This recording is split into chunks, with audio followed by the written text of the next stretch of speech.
It's time. It's time. It's playoff time. What's going on, BLV football fans, my gridiron gamblers, my degenerates out there? Yes, John, I'm talking about you.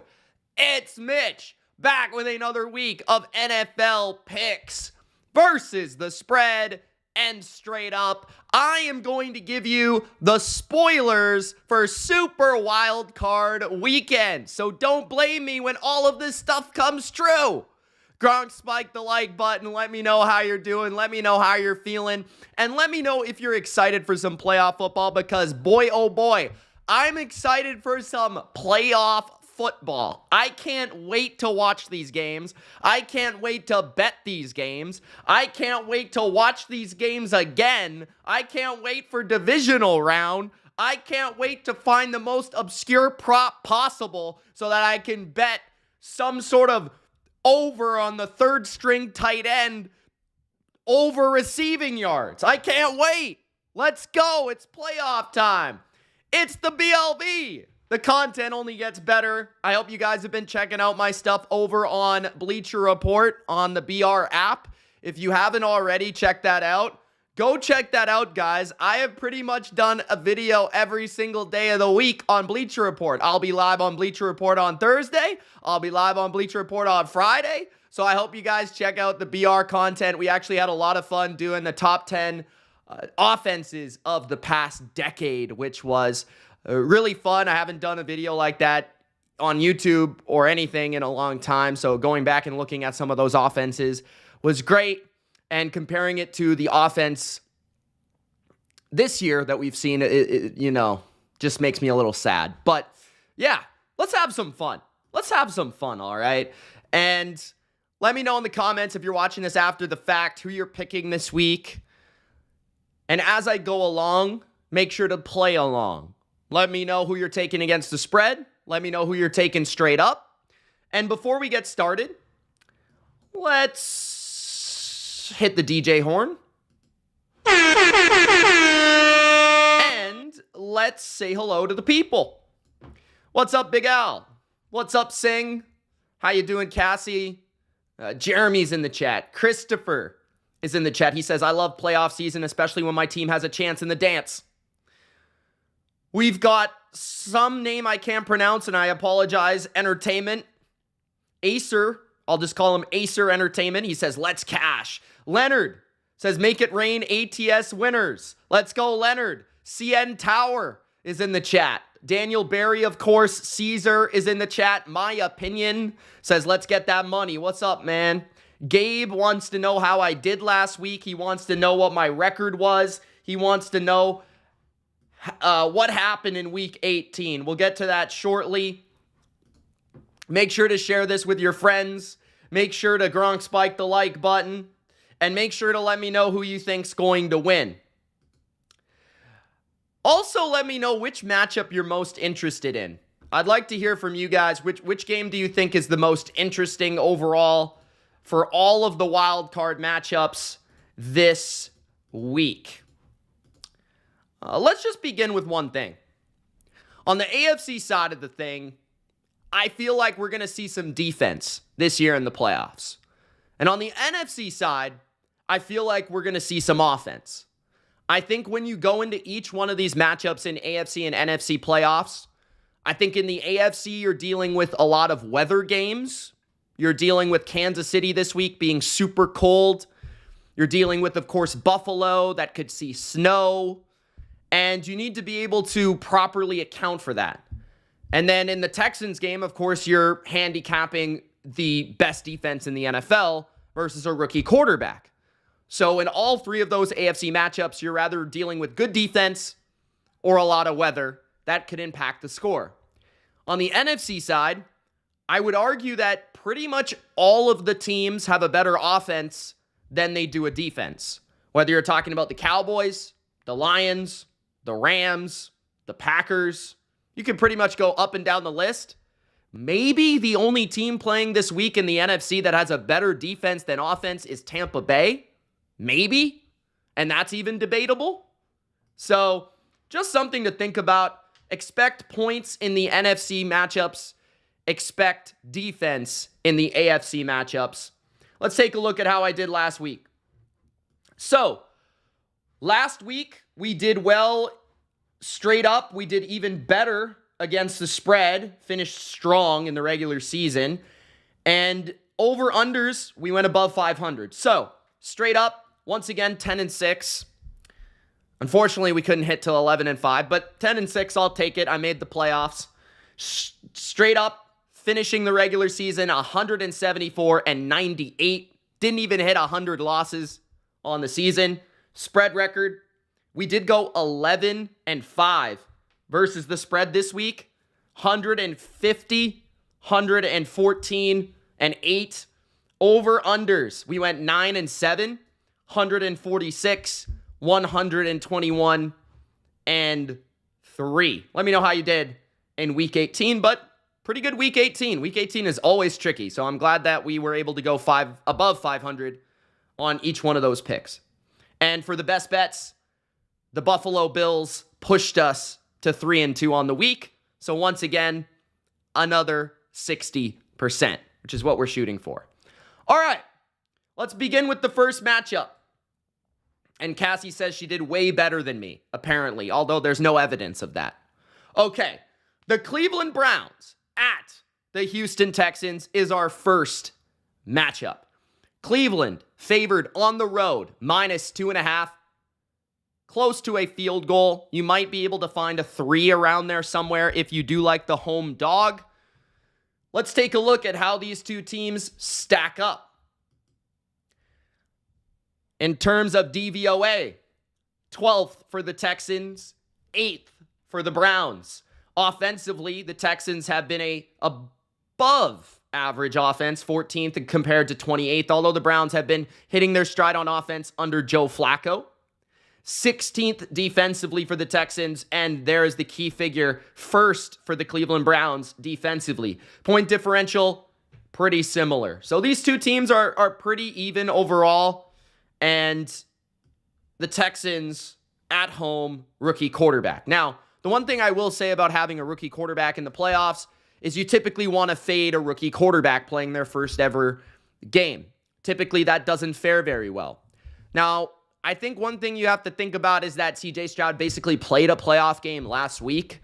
He did play the Indianapolis Colts for the chance to go to the playoffs, and that was a win in your in game. So I would technically include that as a playoff game, although it also technically does not count.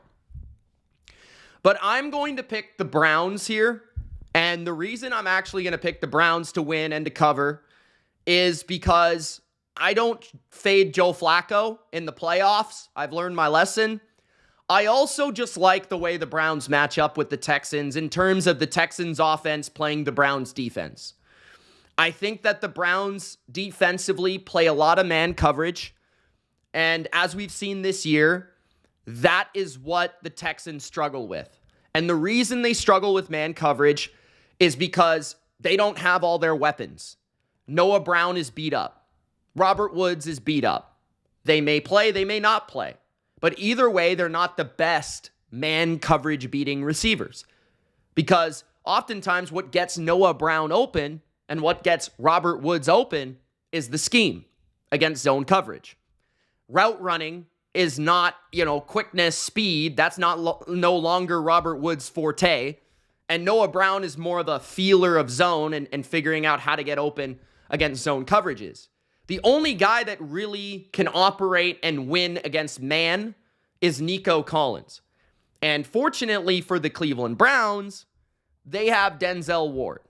Denzel Ward's a very good player.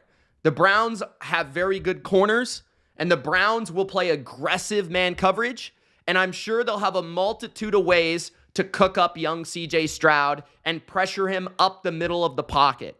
I could see some stunts coming from Myles Garrett and company that get in CJ Stroud's face. And I think one of the game plans we could see from the Browns is something similar to what the Jets did. And I understand that game was impacted by weather pretty heavily there, and this one's in a dome, and the Texans play better at home, and the Browns play worse on the road. That's certainly a fact. But the Jets actually played quite a bit of man coverage in that game, and they kind of just said, our corners are better than your receivers, and they locked them up. And Stroud really had nowhere to go with the ball. And even when you watch the Texans versus the Colts, a lot of the plays that the Texans make on offense are simply CJ Stroud being CJ Stroud, like being an absolute bona fide stud, like running around, avoiding pressure, throwing up perfect passes, accurate dimes against pressure, like against really good defenses that can play tight man coverage in the playoffs where penalties aren't called at the same rate, holding penalties are not called at the same rate, pass interferences are not called at the same rate. Those windows, therefore, are tighter because of the grittiness of the game that takes the next step in a January setting. That is where a team like Cleveland can thrive. A defense like Cleveland can thrive. I also know that the Texans can't run the ball that well. They'll try to run the ball. They'll try to stay balanced, but it won't work that well against Cleveland, who is one of the better run defenses in the NFL as well. So you're talking about the best defense in the NFL. You're talking about a heavy man coverage team when Stroud has pretty much diced up zone all season and struggled more against man. And the reason you struggle against man is because of weaponry, right? When a quarterback who's mostly a pocket passer struggles against man coverage, it's because he doesn't have the proper receivers to get open. And I feel like that is the flaw in the Texans offense right now. They do not have the explosiveness at receiver that they did previously with Tank Dell in the lineup. I think that's where they struggle. On the opposite side of the ball, I could see Cleveland, last week, I was shocked by how well the Colts ran the ball. I was genuinely surprised. I made the Texans a best bet. I was correct about the end result, but it didn't exactly go the way I expected defensively for the Texans. I thought that they got ran all over early portions of that game, and Cleveland has a really strong run scheme, and Stefanski will find ways to pop a couple runs throughout the game. We also saw Amari Cooper have a historic day against the Texans the first time around. So he's going to be a tough cover for the Texans, whether they're in zone, which they primarily play, or man. And then you're talking about, David Njoku, who's just on a heater, playing unbelievable football. Guys like Elijah Moore stepping into complementary roles for Joe Flacco. And the thing with Flacco is he'll probably throw a pick in this game, but he's also just going to keep ripping the ball. He's going to keep throwing the ball down the field. He's going to keep making plays. And I feel like the Browns can keep their balance, work off of play action, protect Joe Flacco. The Texans aren't an overwhelming pass rushing unit. When you look at Jonathan Greenard is definitely a big key injury to pay attention to. He missed the last 2 games for the Texans, and he did lead the Texans in sacks with 12.5. So pay attention to his availability. I do think he'll probably be back because it's the playoffs, but he's obviously a big-time player for them. I would also say that the Texans are very beat up on the defensive line. Like, they may be playing, right? Sheldon Rankins might be playing. Malik Collins might be playing. Will Anderson might be playing. But these guys have all been on the injury report in recent weeks. And that begins to add up when you're playing a physical football team like the Cleveland Browns. So I just like the Browns' ability here defensively to match up with Stroud. And as much as I like Stroud and the Texans and their story, and I'm not saying that the Texans can't win this game, but this is simply the way that I see the game going. I feel like Cleveland can kind of like frustrate the Texans offense early, gain a lead offensively through the script of their play calling and Stefanski and the intelligence there. And then Flacco can safely be deactivated from the game and just be a passenger. And they can kind of keep the lead late and rely on their pass rush and their secondary to get it done. So I definitely think this could be an interesting, close game that's decided by 3 or 4 points. But ultimately, I do think the Browns match up well with the Texans. And I think they've got more experience. I think the Joe Flacco playoff experience is a factor. The playoff swagger is a factor. The fact that his name is literally January Joe is a factor. CJ Stroud being a rookie and this team being very young, to me, is a factor. So I think the Texans, great that they're even in the playoffs. I wouldn't be shocked if they won the game, but that's the way I see it going. Browns to win. Browns to cover. Gronk, spike the like button if you haven't already. Big Al says CJ Stroud hasn't played a defense like the Browns, and he's absolutely correct. The Texans have largely played pretty bad defenses this year, and you can go up and down their list of who they've played, and you would see pretty below average defenses, and that's just speaking facts. All right, let's get to the next matchup, which is the Green Bay Packers at the Dallas Cowboys. Cowboys favored by 7.5. Which initially, when I first saw all the spreads, did genuinely surprise me a little bit on how big the spread was. So I guess you could kind of guess which way I'm leaning in terms of the spread. But I've been really impressed, and maybe this is just a difference between me and the odds makers in terms of how impressed I've been by the Packers. Like, the Packers have been playing great football, especially on offense. Jordan Love has been unbelievable. He's been ripping the ball. His ability to create off of being blitzed, being pressured, especially when blitzes are coming into his face, throwing off of his back foot, throwing off of platform, throwing off, from different arm angles. Extremely impressive stuff.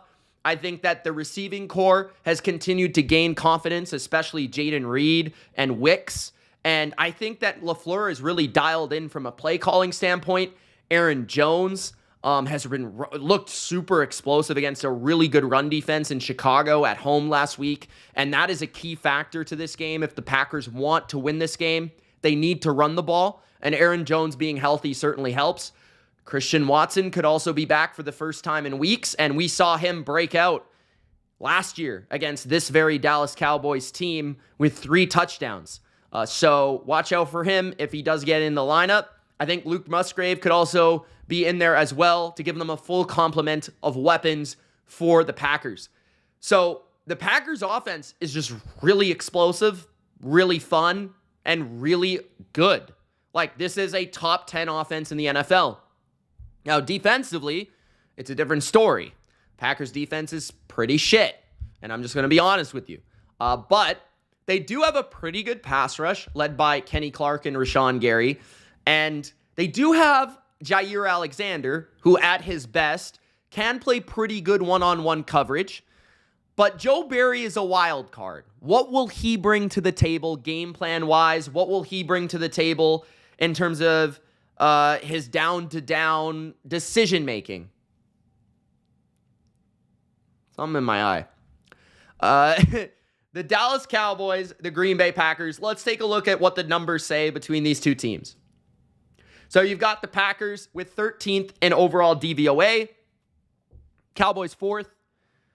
Cowboys have the second best offense in the NFL. And there's the key number I was talking about. Packers have the 7th best offense in the NFL according to end of the season EPA numbers. 24th in defense for the Packers and 4th on defense for the Cowboys. Although I'll say the Cowboys defense has had moments where they have not played that well this year. And they certainly have been trending downward as opposed to upward. Point differential speaks volumes to why one team is the 2 seed and one team is the 7 seed. Packers have often won close games, and the Cowboys have often won absolute blowouts. The Cowboys are really good, especially at home, where they have not lost all season long. So look out for that. The Dallas Cowboys, if they do get a lead early, are always potential for blowing a team out, which is why I think the spread is 7.5. Because I think when people are siding with the Cowboys, they see a double-digit victory. And I think in a lot of worlds, the Cowboys, if they do win this game, this could very well be a 34-20 victory, right? This could be a runaway 42-28 win, right? This is the Dallas Cowboys of 2023 we're talking about, who get pick sixes left and right, big punt returns by Turpin, big explosive pass plays to CeeDee Lamb. And that's the way that these games often go in Dallas, in that stadium, AT&T, Jerry World. That's the way these games go. But I actually think this is going to be close. I do like the Packers' ability to move the ball on Dallas. Just even like my thought of what happened in last year's game. And I know that doesn't have a lot of relevance, but it's staying in my mind for some reason. And I know that Aaron Rodgers was the quarterback there, but that was just a really good game plan by Matt LaFleur taking on Dan Quinn and being able to beat that man coverage and being able to call some plays in key moments like fourth downs being able to have some high leverage situations where they were able to convert and create some big explosive plays for the Packers. The Packers beat the Cowboys last year. I know it was in Lambeau, but I'm just saying, I do think there's something to that when it comes to play caller versus play caller, LaFleur versus Quinn. Now, I'm a little bit afraid with the Packers defensively, which is why I think the Cowboys will ultimately pull out the game, because I just don't trust the Packers' ability to consistently stop Dak Prescott, who's on an absolute heater right now and is pretty much unstoppable right now, especially this defense. So I look at the Packers defense. I just feel like CeeDee Lamb is going to line up in the slot and Joe Barry's going to do nothing about it. He's just going to let CeeDee Lamb line up in the slot, catch 15 passes, convert 10 third downs. And the only way for the Packers to win this game is to get in front early and is to be able to run the ball, is to be able to win it 38-34 or like 31-28, something like that. It's going to have to be a shootout for the Packers. But I think this game ends up being a touchdown game. I think it's like a 31-24 where the Packers are able to go back and forth a little bit here. But ultimately, the Packers defense just doesn't come through with the key play or the key moment or the key sack. And Dak just makes one more throw, one more play than Jordan Love. I would also say that part of the formula for the Packers to keep this close is the frustrating first down play calling by Mike McCarthy. Mike McCarthy, in my opinion, likes to run the ball a tad bit too much on first down. And I think that he will look at this Packers matchup and try to run the ball because the Packers are not a great run defense. But the Cowboys are not a great run offense. Like, let's just call it the way it is. This is certainly not the 2016 or the 2014 Dallas Cowboys rushing offense. This is not that unit. So this is a below average rushing team. So I don't really think Dallas is going to run all over the Packers. I think they'll spring a few big runs here and there, but I don't think it's going to be super consistent, which will lead to some opportunities for the Packers to be able to force some fourth downs and maybe field goals in the game. But ultimately, yeah, I see this being a higher scoring matchup where both offenses have success. I think the Packers' speed at receiver will have opportunities to win one-on-ones and create explosive plays. And I think that the Cowboys will be able to surgically dice up a very bad defensive scheme of the Packers and a very limited secondary of Green Bay. So the way I see it going is something like 31-24, 33-26, something like that. A pretty high scoring. I'm going to take Dallas to win, Green Bay to cover. I just think that half point is a big deal as well, with potentially the back door. I mean, this game could be 31-17, and the Packers go down and score a touchdown, and then they try an onside kick, and they ultimately lose. But I could see that happening as well. So that's the second matchup. Your third game is the Pittsburgh Steelers at the Buffalo Bills. Bills favored by 10 at home with a very low total as well. I believe this total is sitting at like 35. There could be really heavy winds here, and there is about a 70 to 80% chance of snow in this game as well. Now, one part of my brain says that weather will help the Steelers, and that makes it nervous to lay points with Buffalo because one, Buffalo is prone for turnovers. Josh Allen, sometimes he just doesn't think and throws the ball to the other team, and that's just a fact. Who knows? James Cook could put the ball on the ground. That could also happen. And the only way for the Steelers to win this game is if the Bills beat themselves. Let's just be honest. But if there's any team that can beat themselves, it's the Bills. Okay, they nearly did it last week.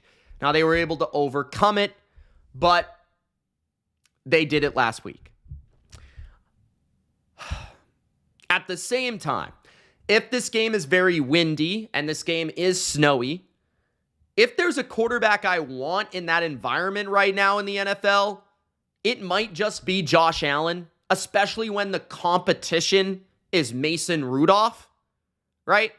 Like, Josh Allen, first of all, has the strongest arm in the NFL, and Josh Allen is also a tank that can run the ball. So you have his legs and his arm strength coming into play here, where he's one of the few quarterbacks in the league that can actually throw the ball through the wind.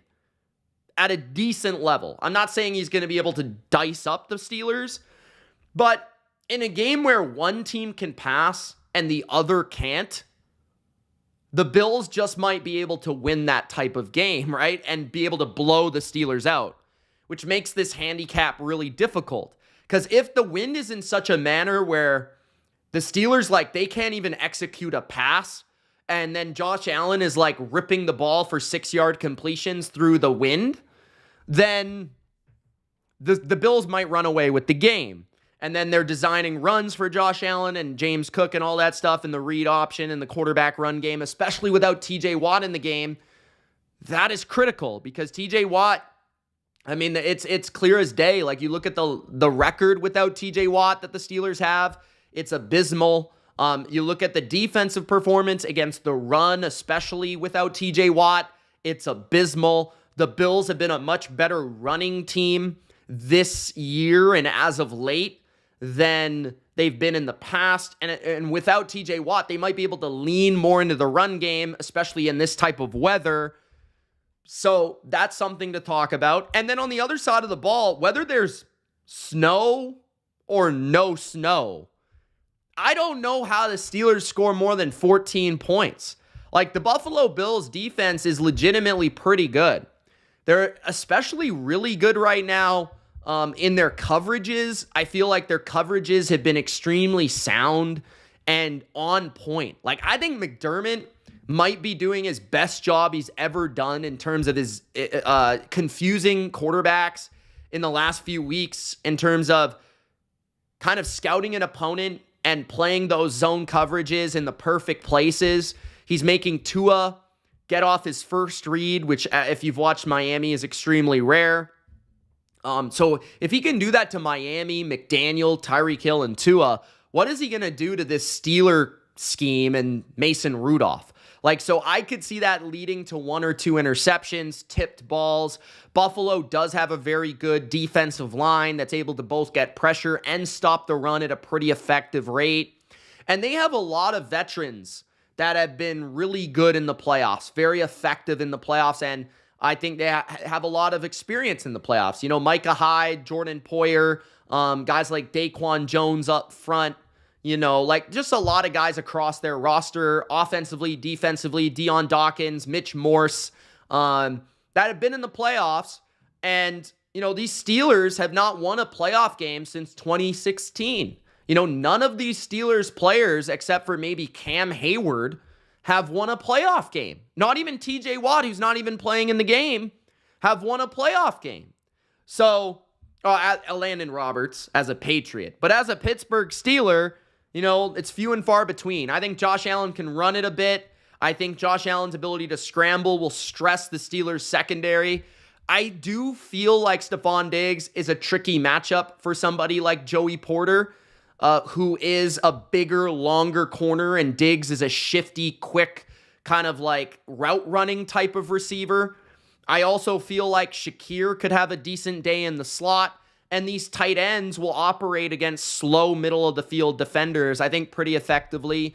So ultimately, I just don't see how the Steelers keep up. I think even in bad weather, I see the Bills winning this game, and I see the Bills blowing out the Steelers. I do feel like this is a 24-10, 27-13, 23-13 at the very least type of game. I could even see a game where it's like 20-9 for Buffalo. Like, I don't think the Steelers are going to score that many points, especially if there's weather, and I still trust Josh Allen and the Bills to put up their points, at least around 24.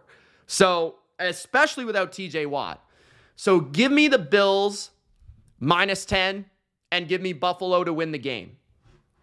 All right, next up, we've got, and I didn't show you the graphic, so let's show you the graphic and how they match up, which might give you a better idea. Buffalo, 3rd in total DVOA, 3rd in offense. Steelers, 9th in total DVOA, which is a lot higher than I thought they would actually be. 23rd in offense. They're 7th in defense, so they do technically have the better defense here, but without TJ Watt, I would evaluate it a little bit differently. This includes the stretch where the Bills were literally the worst defense in the NFL, but they have since bounced back to a top 10 level, ranking 10th in EPA. And just look at the point differential. Like, if you're wondering why the spread is 10, look at the point differential. 140 for the Bills to minus 20 for the Steelers. Like, that's insane. All right, so if you're wondering why it's minus 10, there you have it. Guys, don't forget to Gronk spike the like button. Don't forget to subscribe. Shout out to Funky Lions fan, because he's probably not going to like me here in a minute, but no hard feelings. By the way, shout out to the Wolverines who just won the national championship. Shout out to all those in Michigan. Shout out to Tom Brady. All right, Wolverines, baby. All right, next up, we've got the Los Angeles Rams at the Detroit Lions. Lions are favored by 3.5 points. This is going to be a great game. In my opinion, this is the best game of Wild Card Weekend. This is just, in my opinion, could be a shootout. Could be an absolute back and forth affair. Could be offense, I think these are two of the top 5 offenses, maybe two of the top 4 offenses in the NFL right now. The way they're playing, the way they're schemed, the quarterback play, the receiving weapons, etc. This is going to be a great game. It's in Detroit. Obviously, it's a homecoming for Matthew Stafford. Apparently, Lions fans can't wear the number 9 jersey, unfortunately, which is a little odd, but because it's still blue. I don't really understand why you can't wear the Stafford jersey if you can't really see it on TV. Does it really matter? I do think Detroit will be lit, and this could also be one of the better atmospheres of Wild Card Weekend, considering it won't be snowing or extremely cold where the fans will just not be able to move, like in Kansas City, where Ben's probably going to be at. But also, we've got Jared Goff, right? This is a revenge game for Jared Goff. I would not necessarily call this a revenge game for Matthew Stafford. It might be a little bit. It's a homecoming game. For Jared Goff, it's a revenge game. It's legitimately a revenge game. I mean, the Rams gave up on Jared Goff. They traded for Matthew Stafford, and it worked out for both sides, right? Jared Goff got the Lions back to the playoffs. Jared Goff has brought success to the Lions as their starting quarterback, and Matthew Stafford won a Super Bowl for the Rams right away.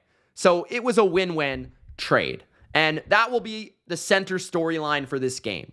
But I think really what should be the center storyline is which defense can play better and which defense will have a better handle on the opposing play caller and which defense will make more stops in the game. And that's ultimately what it's going to come down to, because I think both offenses have the upper hand here and pretty much all dimensions of their attack.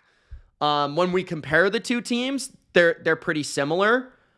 All right, so Los Angeles, obviously 10 spots lower in total DVOA as a team, as the Lions finished with the much superior record. 7th overall DVOA, Rams 17th.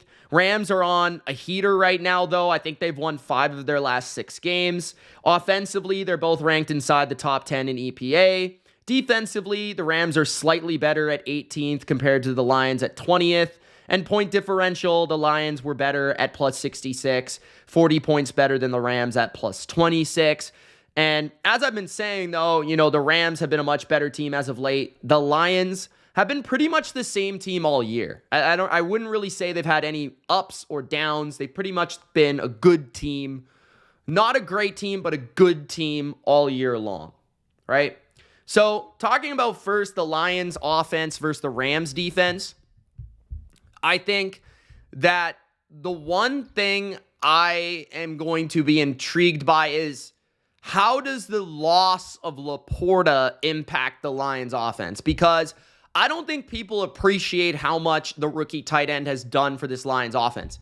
His ability to block, his ability to receive, his ability to run routes, create after the catch, win in the red zone. I mean, they're able to use him in a very rare fashion. I mean, he's utilized in a Rob Gronkowski, George Kittle type of fashion where they put some pretty big assignments on his plate when it comes to blocking and receiving, and he's a really good player already, and not having him is going to be a critical loss. Now, James Mitchell, I believe, is the backup. He is a good blocker, but he's not nearly as good of a receiver as Laporta. So that explosiveness and the ability to get open and ability to be on the same page with Jared Goff, it's just not going to be the same.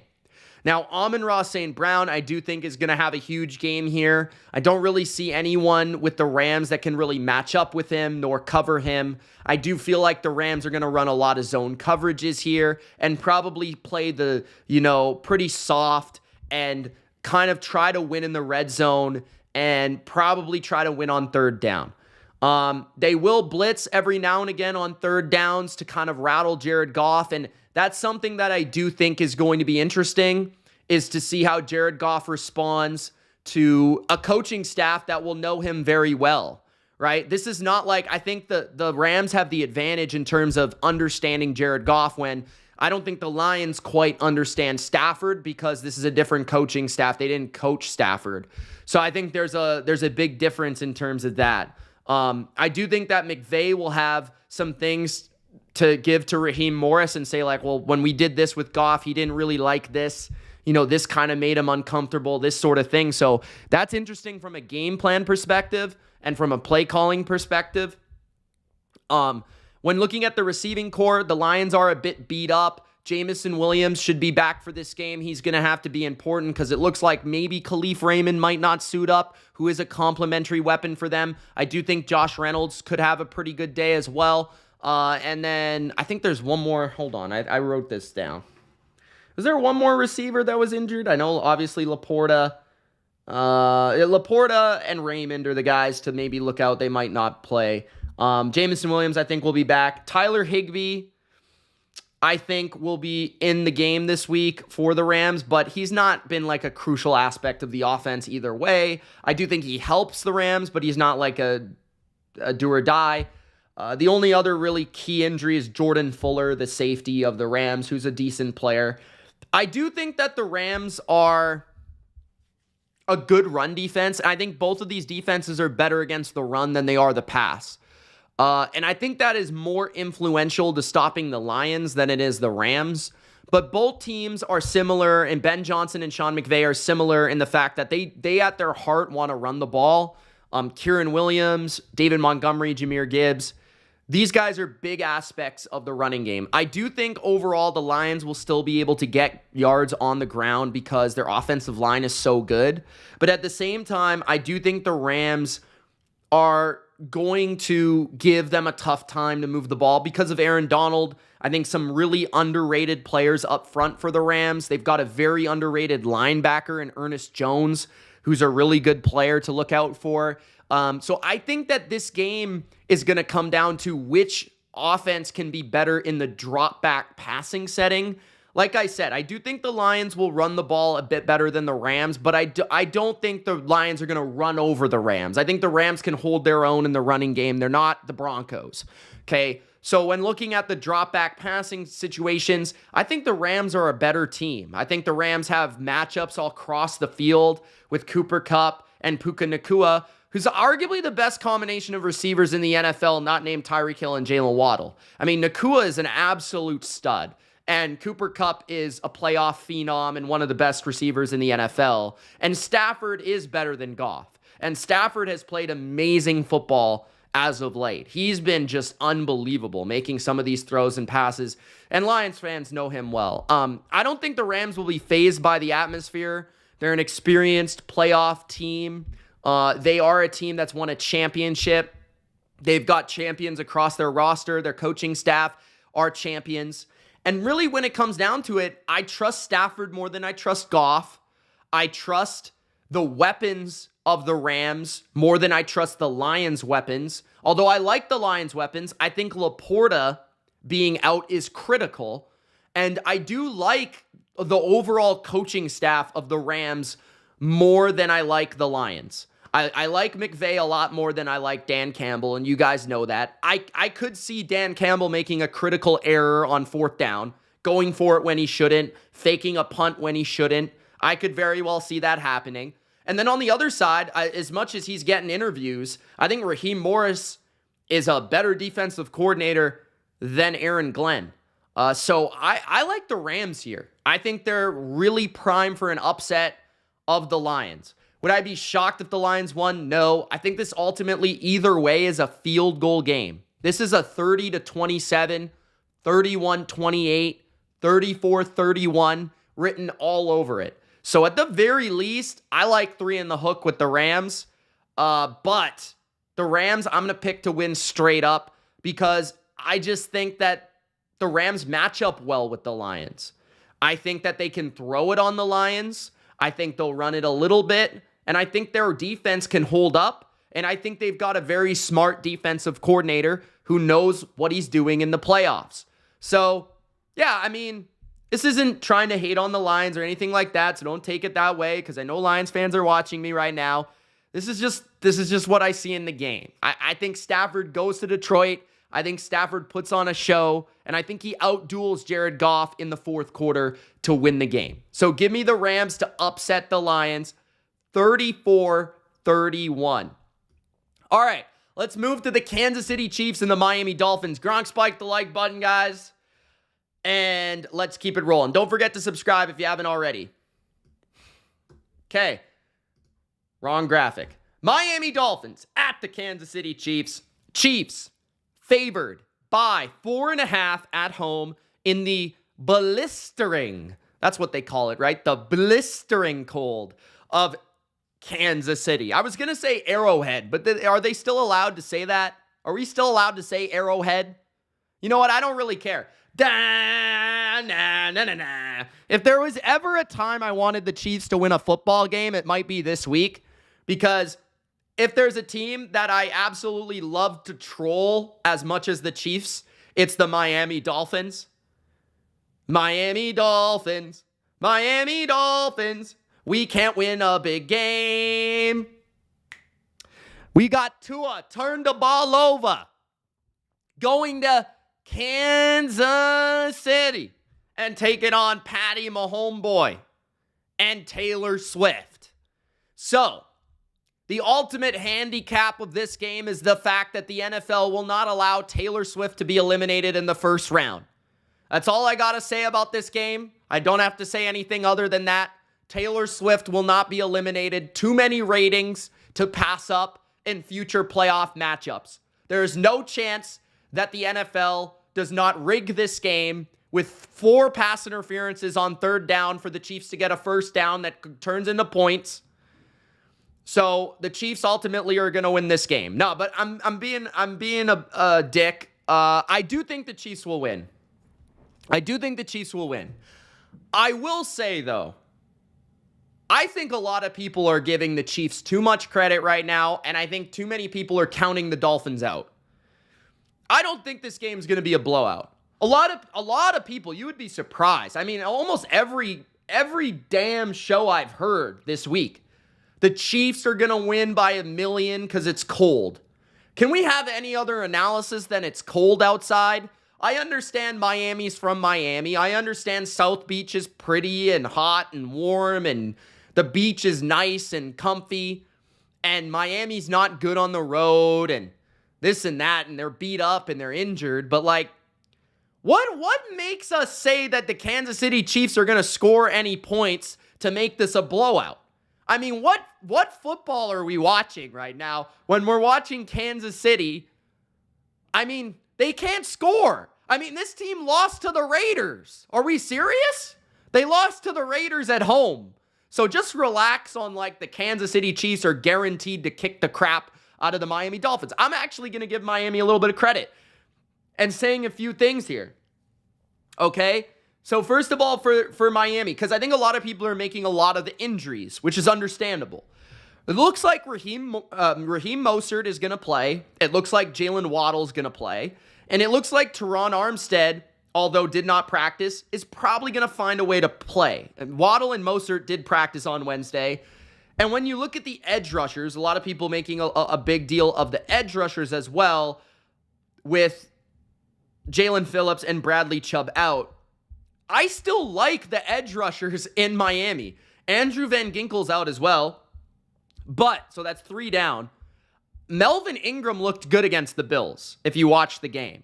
Melvin Ingram, also all-time underrated player. Also, revenge game against the Chiefs. And then you have Emmanuel Ogbah, revenge game against the Chiefs. Emmanuel Ogbah's a good football player. I know that he's a backup now, but it's on like the most loaded edge rotation in the NFL, arguably. Emmanuel Ogbah can play. Ingram can play. They signed Justin Houston. They signed Bruce Irvin. These guys know how to play football. They can play a few snaps in the game. Or Jerome Baker's out. Xavier Howard's out. The big loss here is Howard. I think my Canadian boy Holland will be playing and Ramsey will be playing. So when we're talking about the Chiefs, let's just think about the matchup. They've got a tight end named Kelsey who's slow, and they've got Rashee Rice. So in the first game, Miami put Ramsey on Rice, and they bracketed Kelsey, and they said someone else beat us. And honestly, no one else could beat them. So actually, if you were going to have Eli Apple play in a game, you would want it to be against Marquez Valdez-Scantling, would you not? You would want it to be against Justin Watson, would you not? Right? So you're not playing the Bills. You're playing the Chiefs. Also, Vic Fangio is very familiar with Andy Reid, familiar with Mahomes, familiar with this offense, and he's done a good job regularly. And I just have a lot of just good things to say about Fangio lately. He's taking a lot of guys that haven't been playing a lot of snaps, and he's been doing a lot with these guys, and they've been showing up. They showed up against the Bills. I understand they gave up a lot of yards, but they did not give up a lot of points, and they stiffened up in the red zone. The Bengals stiffened up in the red zone against the Chiefs. Why can't Miami? Right? And then at the same time, they still have their interior trio. They still got Davis, they still got Wilkins, and they still got Sealer on the field. So I don't think it's going to be easy for the Chiefs to run on the Dolphins. And I think it's going to be a lot of smoke and mirrors, a lot of screens. The Chiefs might hit a big pass or two to Watson, which might be the difference in the game.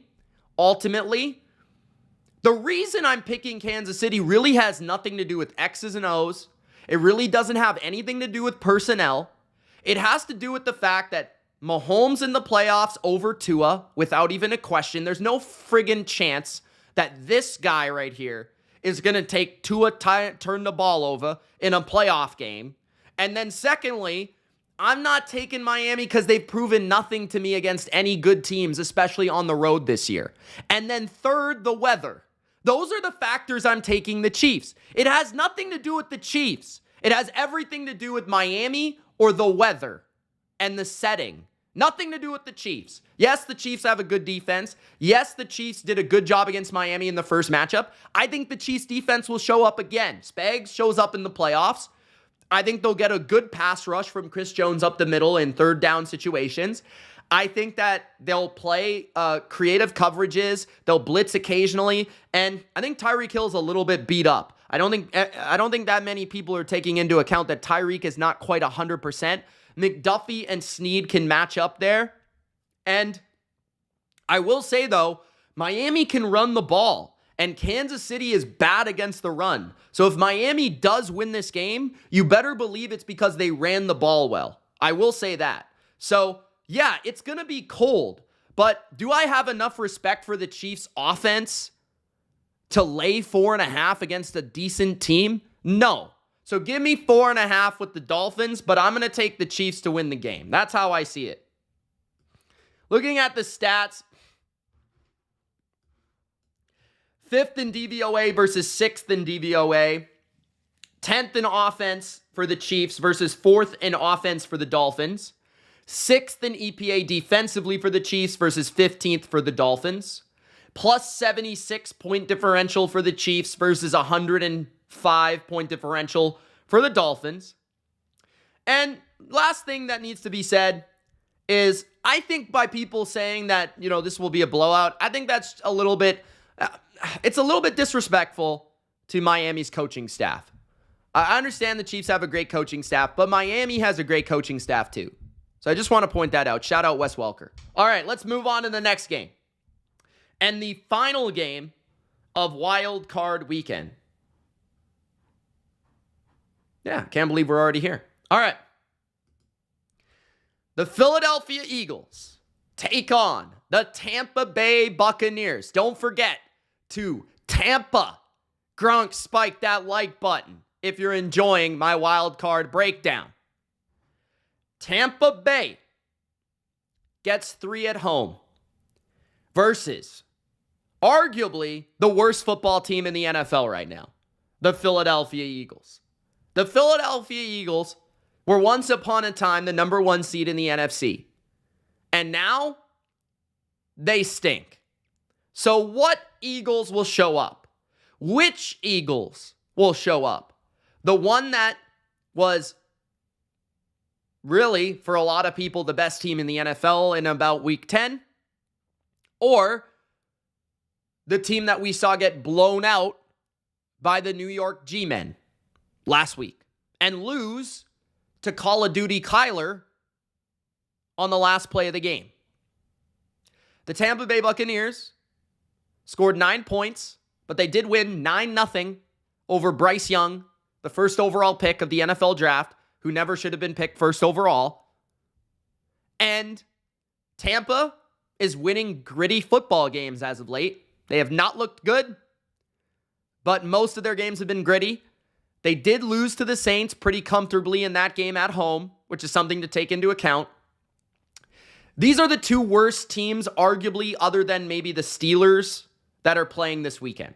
I'd probably say these are 2 of the 3 worst teams, and they're playing each other, okay? Now, that being said, let's see how they match up. DVOA, 14th for the Eagles, 18th for the Bucs. Offensively, 5th for the Eagles, 12th for the Bucs. And the big one to pay attention to is the Eagles defense, 30th in EPA. The Bucs, 21st.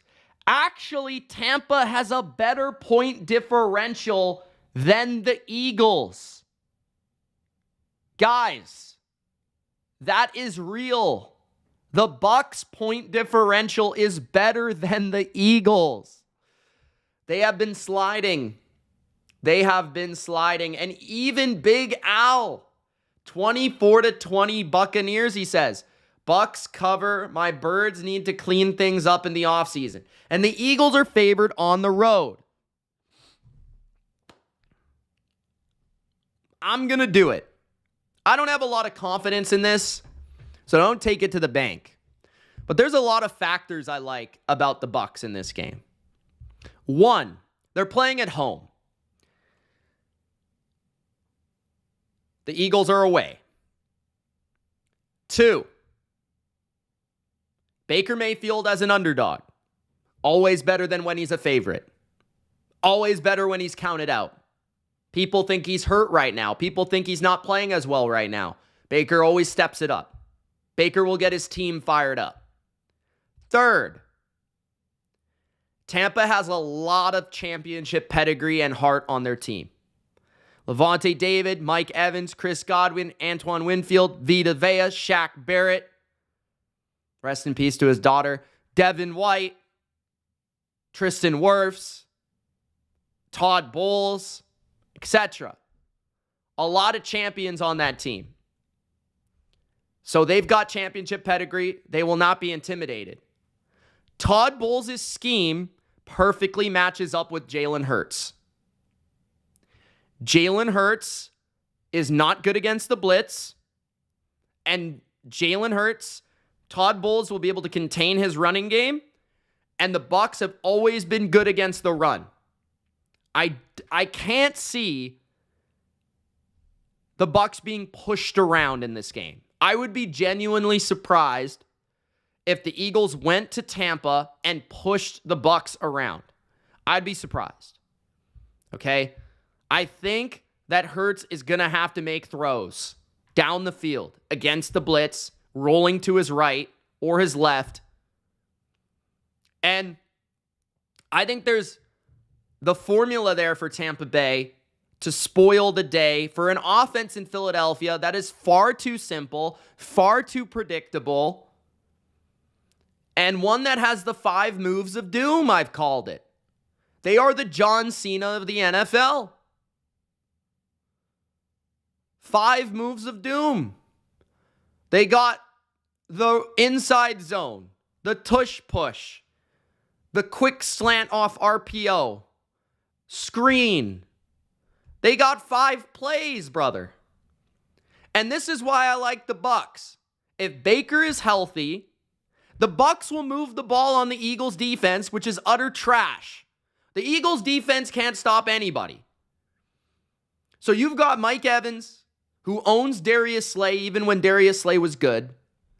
Chris Godwin in the slot, who's going to eat whoever's covering him. Cade Otton in the middle of the field. Rashad White in the middle of the field. I think there's a lot of ways that the Bucs match up extremely well with Philadelphia, especially the way they're playing. So as long as Mayfield is functional and he's not beat up, which by the way, the Eagles are, right? Jalen Hurts has a hurt finger. A.J. Brown has a hurt knee. Devontae Smith couldn't play last week. Cam Jurgens left the game last week. He should be okay, but he's a little bit beat up. So there's a lot of injuries for the Eagles as well that they're going to have to play through in this game. I'm going to take the home dog here. That's counted out. I'll take Tampa Bay to win. Philadelphia, I could see you winning this game. I wanted to make my case for the Eagles, though. I think if the Eagles win this game, it's because Jalen Hurts steps it up. I think it's because the Eagles have the answers for the Bucs blitzing. That is why the Eagles will win this game if they win this game. It's because Hurts has the answers for the Bucs blitzes. They can pick them up. He knows where to go with the ball. A.J. Brown and Devontae Smith make the Bucs secondary pay. That would be why the Eagles win this game. And the Eagles are able to effectively get a rush on Baker Mayfield, something they have not done in a long time against pretty much anyone. Okay? So, go Bucs. Fire the cannons. Tampa to the divisional round. Give me the 3 points. All right, guys. There it is. Wild card round predictions. Gronk spiked the damn like button. Subscribe if you haven't already. Let's say hello to the people. If you have any questions, I'll stick around for a few more minutes for you guys to ask your questions about the wild card round. Your mom says hi. What's up, your mom? How you doing? Miss Jennifer has got Tampa and the Eagles. I don't know who she's picking. Sing says bye, Mitch. Bye, Sing. ATX says Eagles don't have the right attitude to go all the way. I agree. I don't like the vibes with the Eagles. I don't like their mindset. I don't like all of that. Nick Sirianni, all of it. Big Dom in the press box. Bye, Cassie. Thank you for tuning in. Caesar, what are your thoughts on Mike Vrabel getting fired? Caesar, I actually that's a nice little question. I made a video about Mike Vrabel and why the Patriots should hire him as their next head coach. So go check that out. Made that earlier today for you guys. And I think it's a joke. I think Mike Vrabel is one of the best coaches in the NFL. And I think the only reason he was fired is because the Titans ownership is arrogant. And they basically said, we don't want Mike Vrabel because we want a different type of coach. And I think they sided with the GM over Mike Vrabel.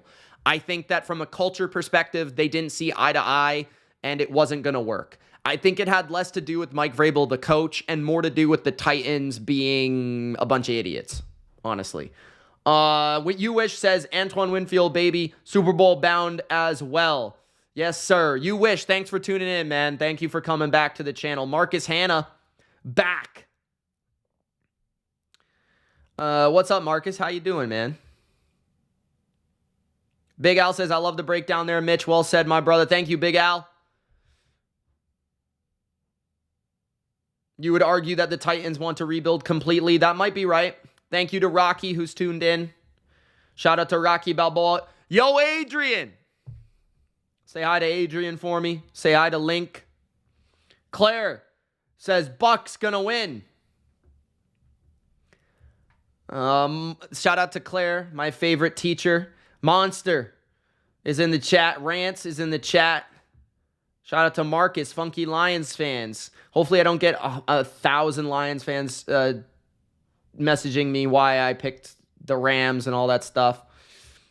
Kent says, good job, thank you.